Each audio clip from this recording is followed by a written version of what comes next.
तो बहुत बहुत स्वागत अभिनंदन एक बार फिर से RDS GS गुरु में। दोस्तों, हम ज्ञान भारतम सीरीज पढ़ रहे हैं, उसमें एपिसोड नंबर 4 पढ़ेंगे आज। ठीक है, तो अगर चैनल पर नए हैं तो सब्सक्राइब कर लीजिए, और पुराने देख रहे हैं तो शेयर करिए, बढ़वाइए चैनल को और वीडियो को शेयर करते रहिए। ओके, चलो बिना समय गवाए शुरू करते हैं। देखो अभी क्या हुआ है, इथोपिया में 10,000 साल बाद एक ज्वालामुखी फटा है।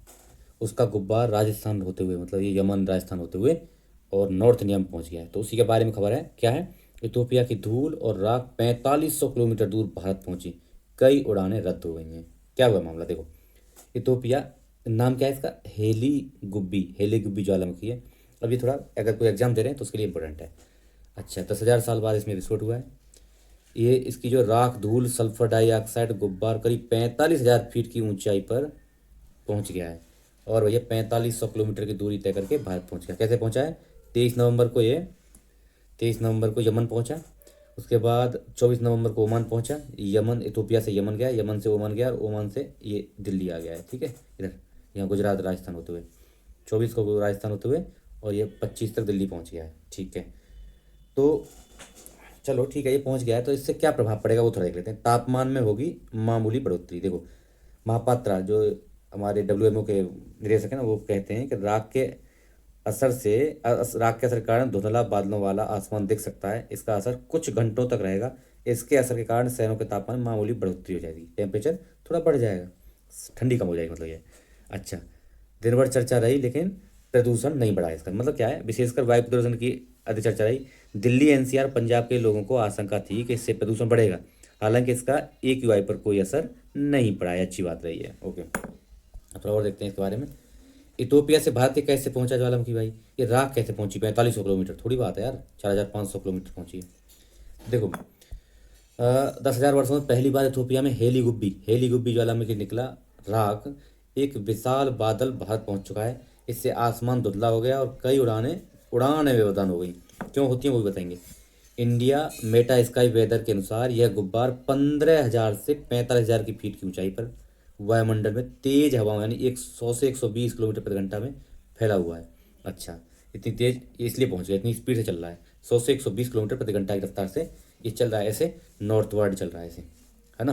ये चल रहा है कौन सा, उत्तर पूर्व दिशा में, तब पहुंचा है ये। अच्छा, क्या है ये राख, राख का बादल एक विशाल तैरता हुआ बादल है, जो नरम राख से नहीं बल्कि चट्टान, खनिजों और ज्वालामुखी के कांच से छोटे नुकीले कणों से बना है। जब ज्वालामुखी फटता है तो मैग्मा सूक्ष्म टुकड़ों में टूट जाता है। गर्म गैसें इन कणों को ऊंचाई पर फेंकती हैं, जहां ये तेज हवाओं द्वारा दूर ले जाते हैं। यह राख हवा में दिनों या हफ्तों तक रह सकती है। यही वजह है कि भारत पहुंची है, दिनों और हफ्तों तक बनी रहती है। यही वजह है ये भारत पहुंच गई। अब देखो इसका गुब्बार देख लो, ज्वालामुखी के बाद, फटने के बाद की सैटेलाइट इमेज है। किसने लिए, ये लिए भैया नासा ने लिए। ठीक है, ये वाला गुब्बार। चलो अब देखो, ये बाद में पढ़ेंगे, पहले इसी संबंधित एक छोटी सी खबर हो रही है। इसकी ट्रैकिंग क्यों महत्वपूर्ण है किसी की, ये जो गुब्बी ज्वालामुखी फटा है। राख के बादल उड़ान मार्गों को बाधित कर सकते हैं, मौसम के पैटर्न को प्रभावित कर सकते हैं, सूर्य के प्रकाश को रोककर वातावरण को थोड़ा ठंडा कर सकते हैं। ट्रैकिंग से मौसम विज्ञानियों को हवाई यात्रा को सुरक्षित करने के लिए सलाह जारी करने में मदद मिलती है। उड़ानों को खतरा क्यों है, इससे कैसे होगा, उड़ानों को खतरा देखते हैं। विमानों के लिए खतरनाक है क्योंकि यह ज्वालामुखी राख खतरनाक, क्योंकि यह कण जेट इंजनों के अंदर पिघल सकते हैं, इंजन के अंदर पिघल सकते हैं। ब्लेड होते हैं ना, इंजन में ब्लेड होते हैं, ब्लेड को नुकसान पहुंचा सकते हैं। सेंसर होता है, सेंसर को खराब कर सकते हैं। ये हमारे सांस लेने के स्तर में बहुत ऊपर है। लेकिन ये अच्छी बात है कि हम जो सांस लेते हैं ना क्षोभमंडल से, उससे बहुत ऊपर है, इसलिए स्वास्थ्य पर इस पर कोई असर नहीं दिखाई दे रहा है। ठीक है, ये हो गया ज्वालामुखी के बारे में। अब देखो, आज है क्या, 26 नवंबर। 26 नवंबर बहुत इंपॉर्टेंट डे है। 26 नवंबर 1949 को हमारा संविधान आंशिक रूप से लागू हुआ था, तो इसीलिए 26 नवंबर को संविधान दिवस के रूप में मनाते हैं। अब देखो 70%, इसमें अभी एक रिपोर्ट आई है, 70% को मौलिक कर्तव्यों का पता ही नहीं है। मौलिक कर्तव्य होते हैं ना, जैसे हमारे मौलिक अधिकार हैं अनुच्छेद 12 से लेकर 35 तक भाग 3 में, उसी तरह से भाग 4A में हमारे मौलिक कर्तव्य हैं। कितने, 11 हैं टोटल, 11 टोटल हैं। तो ये रिपोर्ट बता रही है कि 70% को पता ही नहीं कि हमारे मौलिक कर्तव्य भी हैं। अधिकार पता है, बस फायदा जानते हैं ना, कि हमारा काम भी है, वो नहीं जानते हैं। ठीक है, देश के 59% लोग मानते हैं कि पिछले 75 साल में संविधान में लोकतंत्र मजबूत हुआ है, ये तो अच्छी बात है, लेकिन 70% लोगों का कहना है कि आम नागरिकों को मौलिक कर्तव्यों की बहुत कम जानकारी है ना, 70% को पता ही नहीं है। अच्छा जी, अब देखो थोड़ा देख लेते हैं, इसका हटा लेते हैं, क्या क्या और रिपोर्टें हैं एक बार थोड़ा ये देखते हैं। चलो, क्या युवा पीढ़ी की, देखो ये क्वेश्चन पूछेगा, क्या युवा पीढ़ी की संविधान पर चर्चा में दिलचस्पी है, तो 32% बोलते हैं बहुत ज़्यादा है ना, 41% थोड़ा कम बोलते हैं। ओके, अगला है 75, पिछले 75 साल में संविधान की सबसे बड़ी उपलब्धि क्या मानी है, तो लोकतंत्र की मजबूती 59% ने मानी है, समान नागरिक अधिकार 23% ने मानी है, बाकी स्वतंत्र न्यायालय 8%, 10% सामाजिक न्याय। ओके, मौलिक कर्तव्यों के बारे में कितने लोगों को जानकारी है, तो 67, बहुत कम लोगों को, 67% बोलते हैं, है ना। चलो, अगला है कौन सा मूल अधिकार सबसे महत्वपूर्ण है, 40% बोलते हैं समानता का अधिकार, राइट टू इक्वलिटी। और वही दूसरे नंबर पर सम्मानजनक जीवन जीने का अधिकार, 25% बोलते हैं, 18% अभिव्यक्ति की आज़ादी। ओके, संविधान दिवस मनाने का सबसे बड़ा उद्देश्य क्या होना चाहिए, लोगों को अधिकार की जानकारी देना, अधिकार की जानकारी देना होना चाहिए बस। कर्तव्यों के लिए जागरूक करना, 56% बोल रहे हैं, कर्तव्यों के लिए जागरूक करना। और दूसरे नंबर बोलते हैं उनको अधिकार की जानकारी देना। क्या संविधान की भावना के अनुसार शासन हो रहा है, बोल रहे हैं 36% हाँ, कुछ हद तक हो रहा है 38%, 26% नहीं, मतलब इसमें मिला जुला। चलो, ये तो जस्ट एक रिपोर्ट थी, थोड़ा सा इन चीज़ों के बारे में आपको अवेयर होने से पता चलता है क्या क्या चल रहा है और अभी करंट में इशूज क्या है वो। अब देखिए, बहुत अच्छी खबर आई है, अभी बाइक में लगेंगे सेंसर, न फ़ोन पर बात कर सकते हैं और ना ही पाएंगे स्टंट, मतलब ना तो स्टंट कर पाएंगे, और जो आजकल ये नई पीढ़ी जो है ना, जेन जी, सो कॉल्ड जेन जी, ये जो स्टंट करते हैं उन पर रोक लगेगी। वाहन निर्माताओं के उपाय को निर्देश दिए हैं। अभी क्या हुआ है नई दिल्ली में, शहरों में युवक, देखो अभी आपने देखा होगा, शहरों में युवक के बाइक पर स्टंट उत्पात मचाने की घटनाएं आम हैं। ऐसे स्टंट कर बाइक चलाते हुए मोबाइल पर बात करने के लिए कई कारण दुर्घटनाएं हो जाती है ना। देखो, केंद्र सरकार युवाओं के लिए जानलेवा साबित होने वाले इन कारणों से बचने के लिए तकनीकी उपाय लाने की तैयारी में है। जानकार सूत्रों के अनुसार बाइक में हैंडल बार होता है, जो आगे वाला हैंडल बार पर टच या प्रेशर सेंसर लगाए जाएंगे। केंद्रीय परिवहन मंत्रालय के अधिकारियों ने हाल ही में दोपहिया वाहन निर्माताओं के साथ बैठक की है और ऐसे उपाय लाने के लिए बात की है। बाइक के हैंडल बार में इस तरह का सेंसर लगाया जाएगा जिससे उस पर लगातार 4-5 सेकंड से ज़्यादा समय तक हाथ हटने पर स्पीड कम होने लगेगी और आगे चलकर बाइक रुक जाएगी। सूत्रों के अनुसार बैठक में वाहन निर्माताओं से दोपहिया वाहनों पर लेग गार्ड अनिवार्य करने पर चर्चा की गई, ये भी है। अब देखो, थोड़ी सी डेटा देख लेते हैं क्या है इसके रिलेटेड डेटा। देखो, सबसे ज़्यादा मरते हैं दोपहिया चालक, मतलब सबसे ज़्यादा एक्सीडेंट होते हैं दोपहिया वाले, ज़्यादा मरते हैं। देश में दुर्घटनाओं में सबसे ज़्यादा दोपहिया वाहन चालक यानी 45% शिकार होते हैं। वहीं दुर्घटनाओं का सबसे बड़ा कारण भी यही है, टू व्हीलर्स वाले। अच्छा, 2021 में दोपहिया वाहन चालकों के हादसों में मौत कितनी हुई, 2021 में हुई 69,385। वहीं 23 में यह बढ़कर होगी 77,539।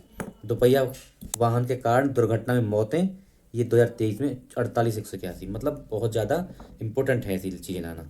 ठीक है, चलो अब देख लें अगला, हाउस होल्ड सेविंग्स, मतलब हम अपने घर की चीज़ों को, दैनिक जीवन में घर की चीज़ों, छोटे छोटे नुस्खों को यूज़ करके अपनी सेविंग्स कैसे कर सकते हैं, सेविंग्स को कैसे बढ़ा सकते हैं, बढ़ानी है हमको सेविंग, तो कैसे बढ़ा सकते हैं वो तरीका बताएं। खर्च पर होगा कंट्रोल, थोड़ा खर्च पर कंट्रोल करके छोटे छोटे तरीका बना के सेविंग कैसे बढ़ाएं, ये हमारा जनरल तरीका है, जनरल चीज़ है। ठीक है, पहला उपाय देखो, उपाय खर्चों की लिस्ट बनाएं। अपने करीबियों की शादी में खर्च, कपड़े, मिठाई, गिफ्ट, यात्रा, बड़े सामान की लिस्ट बनाएं। इससे पता चलेगा कि कहाँ ज़रूरत से ज़्यादा खर्च हुआ है ना। जब पता चलेगा तो उस पर कंट्रोल करोगे। दूसरा है 2 महीने करें कंट्रोल, मतलब जरूरी चीज़ों का बजट अलग करें और गैर जरूरी खर्च 2 महीनों के लिए रोक दें। नो शॉपिंग वीक, हर महीने 1 हफ्ता तय करें जिसमें कोई खरीदारी नहीं होगी, no shopping week. Okay, late fees से बचें। ईएमआई और बिल समय, यानी क्रेडिट कार्ड वगैरह के बिल हों तो उनको समय पर चुकाएं, लेट फीस ना दें, उससे भी आपके खर्चे बढ़ जाते हैं। बचत को पहले रखें। देखो, सैलरी आते ही 10 से 20% सेविंग रखें भैया, इमरजेंसी के लिए सेविंग रखें, ऐसे नहीं पहले सब उड़ा लें। छठा क्या है, घर में बचत वाली आदतें बनाएं। बिजली गैस, है ना, पानी का समझदारी से उपयोग करें और बचत करें।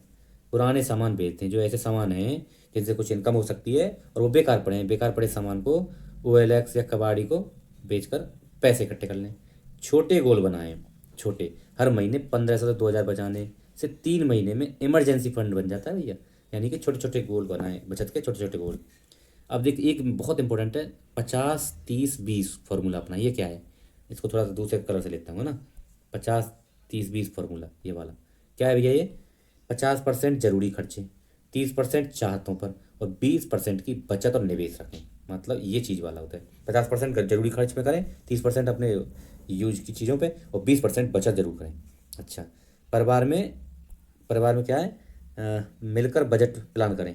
सबका साथ बजट को सफल बनाता है, मतलब सब मिलकर करें, ऐसे नहीं कोई कहीं चल रहा है कोई कहीं चल रहा है तो तब दिक्कत है। दीप्ति पुरोहित हैं, बैंक करें, उन्होंने बताया है। ओके, माइंडफुलनेस से क्या है, मोबाइल छोड़ना मुश्किल भी नहीं, एक अच्छी पॉजिटिव न्यूज़ है। क्या है भैया, देख लो क्या है इसमें। मोबाइल हमारे एकांत में घुसपैठ कर चुका है और हम इस तरह से अब ये इस तरह से जिंदगी पर असर छोड़ रहा है कि कुछ देर एकाग्र रहना या एकांत को चुनना दिन भर की ऊर्जा के लिए जरूरी है। ओके, सारा समय मोबाइल हमारे साथ रहता है, इससे पीछे छुड़ाना इतना भी मुश्किल नहीं जितना आप माने बैठे हैं। तो कैसे छुड़ाया जाएगा, देखो, नो मोबाइल जोन बनाएं। जैसे कुछ जगहों को, जैसे घर या ऑफिस या कुछ जगहें, मोबाइल को बेडरूम से बाहर ले जाने का निषेध रखें, मतलब बेडरूम में ले जाने निषेध रखें। खाने की मेज पर न ले जाएं, काम करते समय किसी अलग कमरे में रखें, इस तरह के करें। मतलब नो मोबाइल जोन कहीं भी बना दें, नो मोबाइल जोन बनाएं, मोबाइल नहीं जाएगा वहाँ पे। ओके, ऐसी चीज़ बनाएं। दूसरा, अलार्म के लिए घड़ी का इस्तेमाल करें, मोबाइल को नहीं लगाएं। जिससे क्या है ना, आप मोबाइल का अलार्म लगाएंगे उससे और चीज़ें देखेंगे। मोबाइल ने अलार्म घड़ी की गायब कर दिया, एक बार फिर से उसको बेड पर ले आएँ। फ़ोन मुक्त वीकेंड में, सप्ताह के अंत में कैंपिंग ट्रिप या कुछ और चीज़ें, है ना, इंडोर आउटडोर गेम लें। मोबाइल मुक्त एक दिन अपने सप्ताह में यूज़ करें। कुछ नया शौक बनाएं, जैसे कोई शारीरिक गतिविधि, जैसे डांस, रस्सी कूदना, सेल्फ केयर रूटीन फॉलो करना, इस तरह से, है ना, तो मोबाइल छूटेगा। इंतजार अच्छा है, मतलब मानो कहीं लाइन में लगे हुए हैं तो मोबाइल पर टाइम पास ना करें, वहाँ के व्यवहार को देखें, एटमोसफेयर को देखें, तो आपके लिए अच्छा रहेगा। जीवन शैली से जुड़ी आदतें जो बिगाड़ रही हैं आपका स्वास्थ्य, क्या क्या खराब आदतें जो हमारा स्वास्थ्य बिगाड़ रही हैं, ये देख लो एक बार। सोने से पहले खाना, देर रात में खाना खाने से हमारा पेट और मेटाबॉलिज्म देर रात तक काम करता है, इसलिए हमारा स्वास्थ्य खराब रहता है। सोने से पहले मोबाइल चलाना, सोने से पहले मोबाइल या किसी भी स्क्रीन को देखने से मेलाटोनिन नाम के हार्मोन का निकलना कम हो जाता है, जो पेट दिमाग का तालमेल बिगाड़ देता है। पेट दिमाग का तालमेल बहुत जरूरी है। दोपहर बाद या शाम को चाय पीना, कैफीन लेना, दोपहर या शाम के समय चाय कैफीन लेने से नींद का दबाव कम हो जाता है, नींद के पैटर्न में बदलाव नुकसानदायक हो जाता है। अलग अलग समय पर सोना, आज हम रात को 8 बजे सो रहे हैं, कल 10 बजे सो रहे हैं, परसों 11 बजे सो रहे हैं, ऐसे। तो इससे क्या होता है, हमारे पेट के काम करने का हार्मोन निकलते हैं, बैक्टीरिया गतिविधियों का तालमेल बिगड़ जाता है, इसलिए निश्चित समय पर ही सोएं। ऐसे मजबूत करें गट ब्रेन ताल, मतलब पेट और दिमाग का तालमेल, गट ब्रेन कनेक्शन। कैसे, फाइबर रिच डाइट लें, जैसे सब्जियां, फल, संपूर्ण अनाज। प्रोबायोटिक और प्रीबायोटिक फूड्स, जैसे दही, मूंग दाल, कच्चे केला, ओट्स, इस तरह का खाना खाएं। रोजाना 30 मिनट की वॉक और हल्का व्यायाम करें। 7 से 8 घंटे गहरी नींद लें। माइंडफुलनेस या योग से तनाव को नियंत्रित करें। बिना ज़रूरत की एंटीबायोटिक न लें। मसालेदार जंक फूड से बचें। मेडिटेशन वगैरह करें। ठीक है, तो आज हम यहीं रोकेंगे। ये तो आपकी ज़रूरत की चीज़ें, डेली काम आने वाली चीज़ें हैं, इन पर ध्यान दीजिए। अगर चैनल पर नए हैं तो सब्सक्राइब करिए और पुराने हैं तो शेयर करिए। Okay, thank you so much, जय हिंद।